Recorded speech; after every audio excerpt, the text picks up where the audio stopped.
네, 이번 주 가장 핫한 뉴스를 뽑아서 정리해보는 코너 브리핑을 부탁해입니다. 네, 지금 현재 대선 현장을 누비고 있는 우리 동아일보 정치부의 김성모 기자 나왔습니다. 안녕하십니까? 안녕하세요. 네. 김 기자가 지금 김문수 후보 마크맨이잖아요. 어제도 뭐 대구, 부산 찍고 지금 밤늦게 올라왔는데 저도 이렇게 대선 영상 보다 보면 우리 김성모 기자 어디 있지 이렇게 보게 되더라고요. 지금 많이 피곤하겠어요. 어때요? 네, 그제 대전에서 그 김문수 후보가 시작을 했는데요. 서울에서 하고 이제 지방 첫 유세 일정을 대전으로 잡았는데 네. 대전, 대구를 거쳐서 어제 대구, 울산, 부산까지 같이 놀고 스튜디오에 나와 있습니다. 좀 초췌해 보이나요? 아닙니다. 네.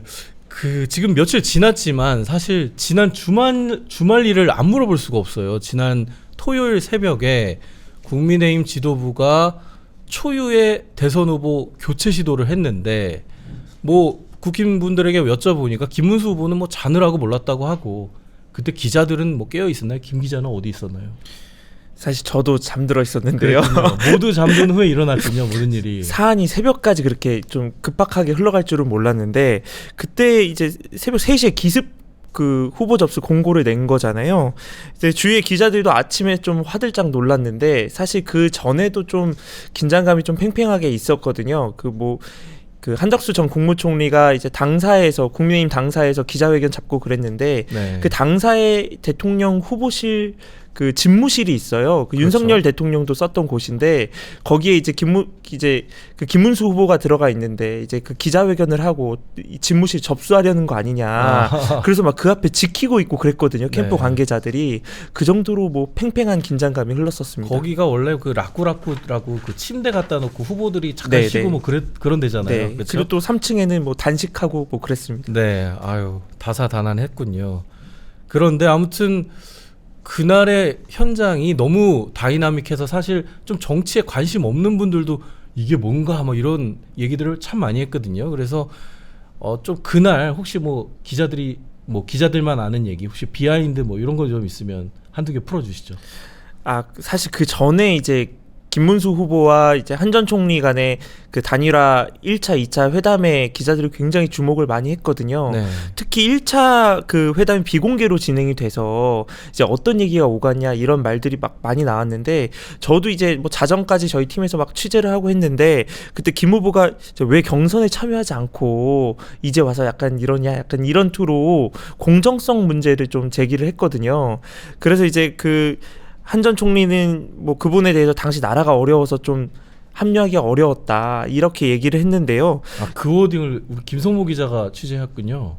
예, 어제는 저희가 단독으로 보도를 했었습니다.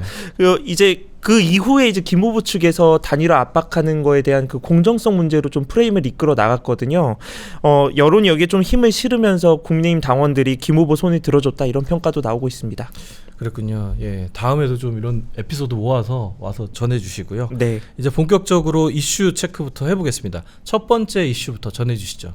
네, 첫 번째 이슈 계엄 첫 사과입니다. 네, 김문수 후보가 대표적인 반탄파 의원인데 그리고 국회 현안 질의에서도 서영구 의원이 뭐 사과 요구하러 국무위원들 다 일어세울 때 사실 꼿꼿하게 앉아 있어서 별명이 붙었고 또 그 힘으로 사실 대선 후보까지 된 거잖아요.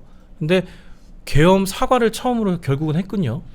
네, 김문수 후보가 한 언론 인터뷰에서 계엄으로 인한 고통을 겪고 있는 국민들께 진심으로 죄송스럽게 생각한다고 언급했는데요. 당 공식 후보가 되고 처음으로 윤석열 전 대통령의 비상계엄 사태에 대해 사과를 전한 겁니다. 김 후보는 대구 서문시장 유세를 마친 후에도 처음부터 계엄은 찬성하지 않았다. 어느 정도 어떤 형식으로 사과하냐 등은 김용태 비대위원장과 논의를 해봐야 할 것 같다고 밝혔습니다. 기자들이 사실 이동할 때마다 백브리핑이라고 하죠. 그쵸. 기자들이 모여서 이제 브리핑 할 때마다 이 질문이 계속 나왔거든요. 네. 캠프 쪽에서도 이제 제가 이동하면서 측근들한테 물어보니까 캠프 내에서도 이제 좀 입장을 밝혀야 하지 않겠냐 이런 얘기들이 좀 나왔다고 하더라고요. 분위기가 뭐 사과하지 않을 수 없는 그런 상황이었나 네. 보네요. 다만 김문수 후보는 윤석열 전 대통령과의 거리 두기를 완벽하게 한 건 아닌 것 같아요. 네, 그렇진 않습니다. 어제 대구 경북 선대위 출정식에서 윤 전 대통령 탈당 질문이 나왔거든요. 김 후보는 탈당하느냐 안 하느냐 하는 것은 본인의 몫이다. 이렇게 거리를 뒀습니다. 앞서 인터뷰에서도 계엄을 한 부분에 대해서 국민들이 굉장히 어려워하고 계신다. 경제와 국내 정치도 어렵지만 수출이나 외교 관계에도 많은 어려움이 있다. 이렇게 얘기했잖아요. 이를 두고 계엄 자체보다 좀 계엄의 여파나 경제적 외교적 어려움을 좀 앞세운 게 모호한 입장 아니냐 이런 평가도 나왔습니다. 김문수 후보가 여러 우여곡절 끝에 이렇게 선거운동을 시작하다 보니까 뭐 첫날 보니까 자기 이름도 없는 그런 점퍼 입고 선거운동을 하더라고요. 네, 아무래도 후보가 좀 마지막 막바지에 정해졌잖아요. 네. 그러다 보니까 이제 첫 유세에는 이름이나 기호가 없는 빨간 점퍼를 입고 나온 건데요. 김용태 선대위원장이나 배현진 의원도 평상복 차림으로 가락시장 유세에 합류를 했었거든요. 선대위 회의에서야 기호 2번 김문수가 적힌 반팔티가 등장했는데요. 현장까지는 아무래도 전달이 안 됐던 것 같습니다. 국내임 유세 차량도 이제 뭐 도색조차 안 된 상황이었는데 파란색으로 칠해진 민주당 차량과 비교되는 그런 첫날 모습이었습니다. 뭐 일각에서는 국힘 지도 그 당사에는 뭐 한덕수라고 적힌 그런 게 있는 거 아니냐 뭐 이런 얘기도 나왔는데 이거 팩트 맞나요? 아, 그런 얘기도 있긴 했는데요. 그건 예. 아닌 걸로 확인이 됐고요. 그랬군요. 이제 아무래도 후보가 정해진 다음에 프린팅이 돼야 되니까 좀 늦게 준비가 되는 바람에 그랬던 것 같습니다. 네, 아무튼 힘겹게 아무튼 시작을 했는데 초반 김문수 후보 지금 설화가 좀 있더라고요. 네, 첫 공식 선거 유세로 서울 송파구 가락시장을 찾았을 때 나온 발언이 논란이 된 건데요. 김 후보가 상인들과 식사 도중에 배현진 의원을 언급하면서 배 의원은 미스 가락시장 이렇게 홍보대사로 임명장을 하나 주는 게 어떠냐 이렇게 이야기를 한 겁니다. 시장 활성화를 위해서 이제 대중 인지도가 높은 인물이 홍보대사를 맡으면 아무래도 매출에 도움이 될 거다 이런 취지로 말한 건데요.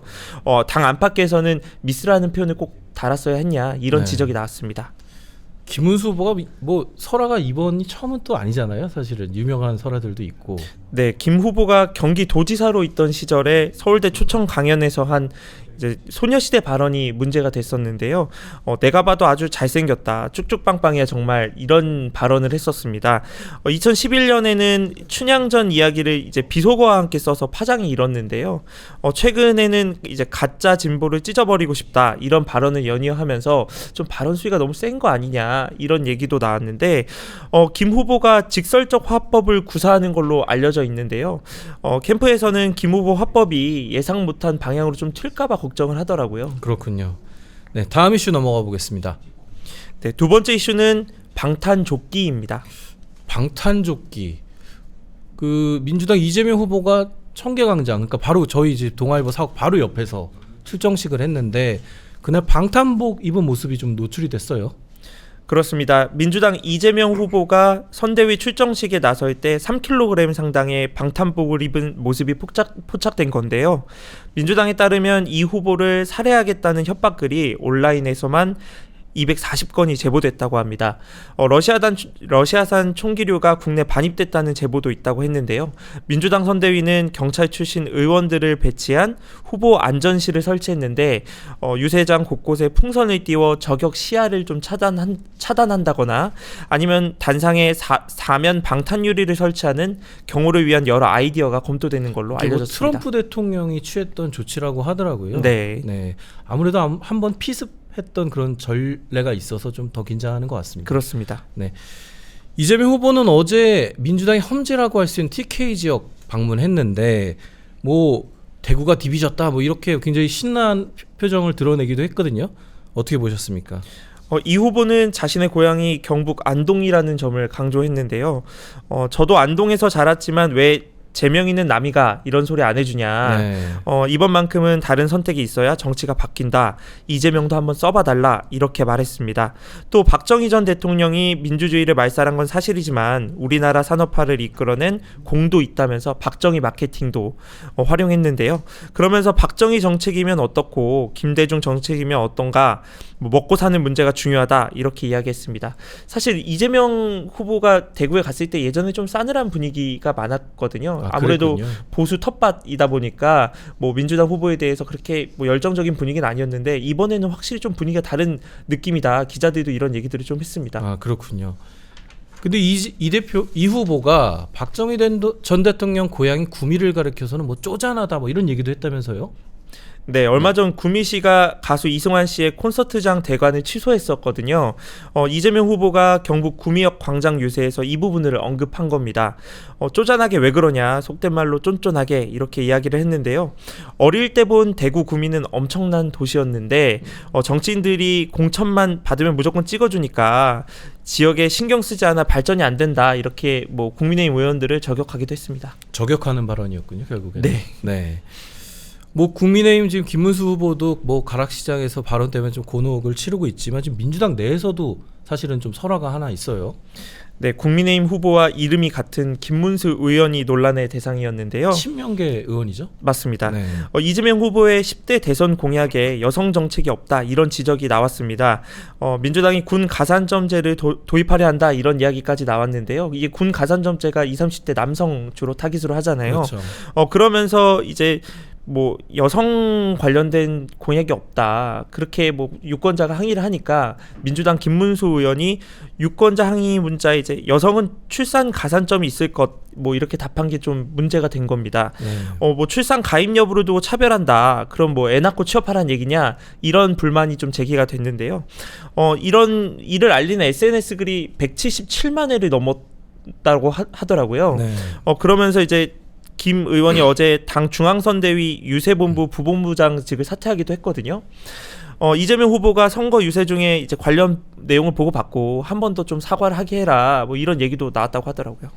아무래도 20, 30대 표심이 엄청 중요한 민주당이기 때문에 네. 선제적으로 좀 조치를 한 걸로 보이네요. 네. 네, 마지막 이슈 넘어가 보겠습니다. 세 번째 이슈, 이재명과 1대1입니다. 이재명과 1대1로 붙겠다는 사람이 뭐 이준석 후보죠? 네, 개혁신당 이준석 대선 후보 이야기인데요. 이 후보는 김문수 후보를 찍는 건 사표라면서 연일 이준석, 이재명 구도 띄우기에 나섰습니다. 윤석열 전 대통령을 비호한 김 후보의 한계성을 지적한 건데요. 이준석은 1등 할지 3등 할지 모른다, 하지만 김 후보의 힘을 실어주시면 확실한 2등이다. 저라면 이재명 후보의 포퓰리즘을 견제할 수 있는 이준석에 투자하겠다, 이렇게 이야기했습니다. 김 후보의 경쟁력을 깎아내리면서 이재명 후보의 양자 구도를 부각한 건데요. 보수와 중도 지지층을 최대한 흡수하려는 전략으로 풀이됩니다. 이준석 후보는 그동안 뭐 김문수 후보와의 단일화 뭐 절대 없다, 지금 선을 긋고 있는데 그런 입장이 좀 유지되고 있는 거죠? 네, 국민의힘이 이준석 후보를 포함한 빅텐트 단일화를 연일 좀 러브콜을 보내고 있잖아요. 이 후보는 상상력의 한계, 구시대적 전략, 끝까지 0% 뭐 이렇게 선을 계속 긋고 있거든요. 국민의힘 비대위원장으로 이제 지명된 김용태 의원이 이준석계로 불린 천하용인 멤버였잖아요. 그렇죠. 이제 그러면서 매개체 역할을 하는 거 아니냐, 뭐 그런 얘기가 나왔거든요. 그러자 이 후보가 저는 아닌 건 아니라고 딱 끊어서 얘기하는 스타일이라 뭐 저한테 그런 걸 하자고 연락도 못 할 거다, 이렇게 강조했습니다. 또 다른 분석이 좀 있더라고요. 이게 선거 비용 보전 문제 때문에 이준석 후보가 단일화를 하기가 현실적으로 좀 어렵다, 뭐 그런 지적은 좀 어떻게 보나요? 중앙선관위에 따르면 21대 대선에서 각 후보들은 588억 원까지 쓸 수 있거든요. 현행 선거비용 보전 제도상 10% 득표 시 절반, 15% 득표 시 전액을 돌려받을 수 있습니다. 완주했다가 이 기준을 넘기지 못하면 막대한 이제 재정적 타격을 입게 되는 거죠.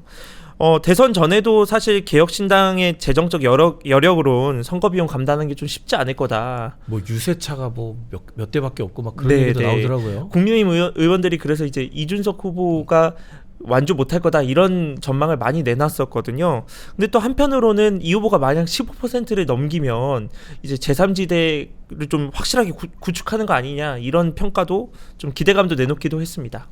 그래서 그런지 이준석 후보가 막 여러 군데를 다니면서 지지세를 확장하려고 굉장히 하더라고요. 특히 뭐 홍준표 전 시장이 뭐 출국하는 공항에 가서 배웅까지 하고 뭐 이런 모습이 있었는데 어땠나요? 이준석 후보는 홍준표 전 대구시장의 미국행을 배웅했는데요. 홍 전 시장이 며칠간은 휴식기를 가지실 거다 뭐 이렇게 말씀하셔서 이후에 정치적 연락을 드릴 수 있을 것 같다 이렇게 밝혔습니다. 이 후보는 홍 전 시장 영입 가능성에는 지속적인 소통을 해나가도록 하겠다 이렇게 여지를 뒀는데요. 홍준표 전 시장도 2017년 대선 때 썼던 그 선거 홍보곡을 이 후보가 쓸 수 있도록 이렇게 허락하기도 했다고 합니다. 홍 전 시장도 출국길에서 이번 대선판은 이재명 대 이준석 양자 구도로 가겠다 이렇게 화답했습니다. 홍 전 시장이 미국으로 갔지만 뭐 신스틸러처럼 지금 뭐 정치권의 계속 회자가 되거든요. 그 홍 전 시장 일부 지지자들이 이재명 후보 지지를 선언하기도 했어요. 네, 홍 전 시장 지지 모임인 홍3호 일부 회원들이 이제 윤석열에 놀아나는 국민의힘은 보수 자격이 없다 이렇게 밝히면서 이재명 후보 공식 지지 선언을 한 건데요. 이번 지지 선언은 2021년 국민의힘 대선 경선 당시 홍준표 캠프에서 선대위원장을 맡은 이현주 의원이 이끌어낸 걸로 알려졌습니다. 이재명 후보도 SNS에 낭만의 정치인 홍준표를 기억하며 이런 제목의 글을 올리기도 했는데요. 저희가 홍 전 시장 측근들한테 좀 궁금해서 연락을 돌려봤거든요. 그랬더니 이제 이번 캠프에서 주도적인 역할한 주축들은 아니다. 뭐 이렇게 이야기를 했고요. 홍3호 회원들은 좀 워낙 느슨하다. 네. 가고 싶은 대로 간 것 뭐 이렇게 전했습니다. 그렇군요. 질문이 다 끝냈는데 오늘따라 지금 김성모 기자 보내드리기가 좀 아쉽습니다. 네, 아무튼 다음에도 브리핑 부탁드리겠습니다. 네. 감사합니다. 감사합니다.